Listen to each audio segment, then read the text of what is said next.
નમસ્કાર દોસ્તો, શાંતિશ્રમ ન્યૂઝમાં આપનું સ્વાગત છે। ગુજરાત રાજ્ય યોગ બોર્ડ અને બનાસ ડેરીના સંયુક્ત ઉપક્રમે બનાસ ડેરી સંકુલ ખાતે યોગ શિબિર અને કોમન યોગ પ્રોટોકોલ પ્રશિક્ષણ કાર્યક્રમનું આયોજન કરવામાં આવ્યું હતું। આ કાર્યક્રમ વડાપ્રધાન શ્રી નરેન્દ્રભાઈ મોદીના વિશ્વાસ, વિકાસ અને જનકલ્યાણના અવિરત 12 વર્ષના અભિયાન અને આંતરરાષ્ટ્રીય યોગ દિવસની ઉજવણીના ભાગરૂપે યોજાયો હતો।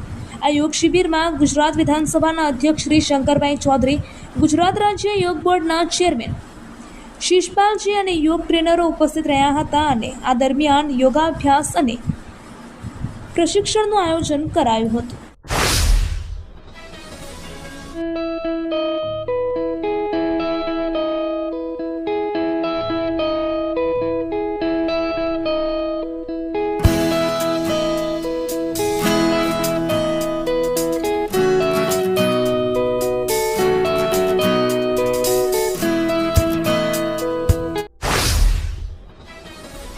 થરાદ ખાતે વિકસિત ભારત સંકલ્પ સંમેલન અંતર્ગત જિલ્લા કક્ષાનો કાર્યક્રમ યોજાયો હતો। આ સંમેલન થરાદના એપીએમસી હોલ ખાતે 12 વર્ષ વિશ્વાસના, વિકાસના અને જનકલ્યાણના અભિયાન હેઠળ યોજાયું હતું। ગુજરાત વિધાનસભાના અધ્યક્ષ શ્રી શંકરભાઈ ચૌધરી અને વાવ થરાદ જિલ્લાના પ્રભારી મંત્રી ઋષિકેશભાઈ પટેલની ઉપસ્થિતિમાં મોટી સંખ્યામાં પ્રબુદ્ધ નાગરિકો, અધિકારીઓ અને આગેવાનો હાજર રહ્યા હતા।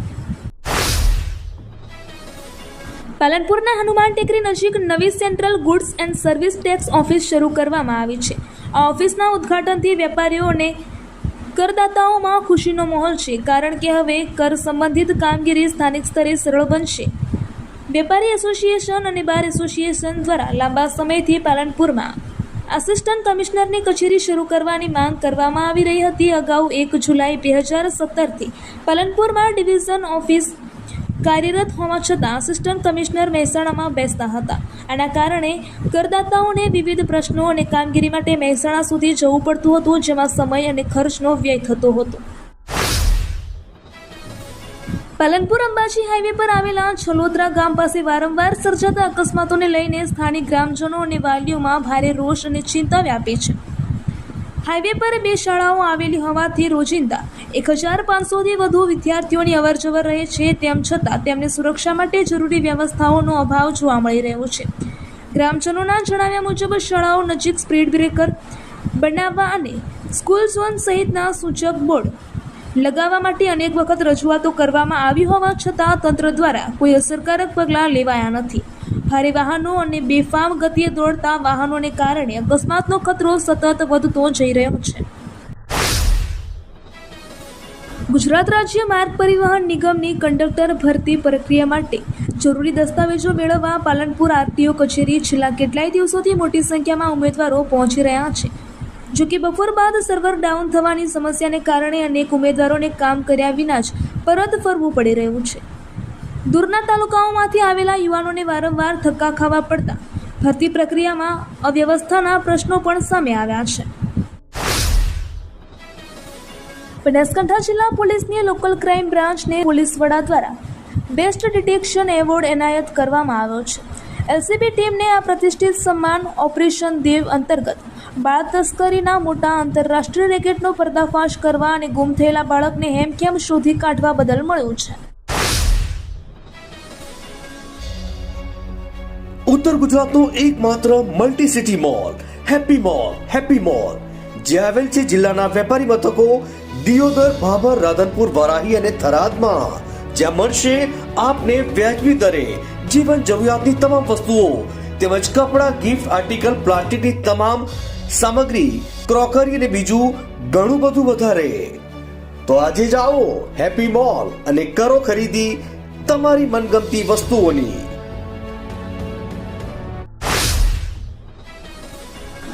બનાસકાંઠા જિલ્લાના ચંડીસર જિલ્લા પંચાયત ખાતે પાલનપુર વિધાનસભા વિસ્તારની જનકલ્યાણ શિબિરનું આયોજન કરવામાં આવ્યું હતું।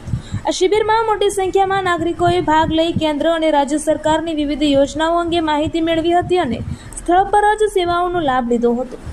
રાજ્યભરમાં તારીખ 12 થી 20 જૂન 2026 દરમિયાન 12 વર્ષ વિશ્વાસના, વિકાસના અને જનકલ્યાણના થીમ હેઠળ જનકલ્યાણ શિબિરો યોજાઈ રહી છે. આ શિબિરોનો મુખ્ય હેતુ સરકારી યોજનાઓનો લાભ સમાજના દરેક વર્ગ સુધી સરળતાથી પહોંચાડવાનો અને નાગરિકોને તેમના વિસ્તાર નજીક જ સેવાઓ ઉપલબ્ધ કરાવવાનો છે. ભાભર પોલીસે મારામારીના ગુનામાં છેલ્લા 5 મહિનાથી ફરાર 3 આરોપીઓની ધરપકડ કરી છે. આ આરોપીઓને ગત રાત્રે તેમના કપરુપુર સ્થિત ઘરેથી ઝડપી પાડવામાં આવ્યા હતા. બનાસકાંઠા રેન્જ આઈજી પરીક્ષિતા રાઠોડ અને વાવ-થરાદ જિલ્લા પોલીસ અધિક્ષક ચિંતન તેરૈયાની સૂચના હેઠળ નાસ્તા ફરતા આરોપીઓને પકડવા માટે તારીખ 12 જૂન 2026 થી 21 જૂન 2026 સુધી એક વિશેષ ડ્રાઈવ ચલાવવામાં આવી રહી હતી. દિયોદર વિભાગના વિભાગીય પોલીસ અધિક્ષક SR ભારાઈ અને ભાભરના પોલીસ ઇન્સ્પેક્ટર HL જોશીના માર્ગદર્શન હેઠળ આ કાર્યવાહી હાથ ધરવામાં આવી હતી. વાવ-થરાદ ખાતે જિલ્લા કક્ષાનો પ્રાકૃતિક કૃષિ પરિસંવાદ પ્રદર્શન યોજાયો હતો. રાજ્યપાલના માર્ગદર્શન હેઠળ આયોજિત આ કાર્યક્રમમાં જિલ્લાના વિવિધ ગામોમાંથી મોટી સંખ્યામાં પ્રાકૃતિક ખેડૂતોએ ભાગ લીધો હતો. થરાદની APMC ખાતે આયોજિત આ મહોત્સવમાં કૃષિ, બાગાયત અને ગુજરાત પ્રાકૃતિક ખેતી વિકાસ બોર્ડના સહયોગથી વિવિધ પ્રદર્શન સ્ટોલ ઊભા કરાયા હતા. આ સ્ટોલ મુલાકાતીઓ માટે આકર્ષણનું કેન્દ્ર બન્યા હતા. આ સ્ટોલમાં જિલ્લાના વિવિધ ગામોના ખેડૂતોએ પોતાની પ્રાકૃતિક પદ્ધતિથી તૈયાર કરેલી પ્રોડક્ટ્સ પ્રદર્શિત કરી હતી, જેમાં રાયડાનું તેલ, બાજરી અને બચ્ચા સહિતના ઉત્પાદનોનો સારો પ્રતિસાદ પ્રાપ્ત થયો હતો.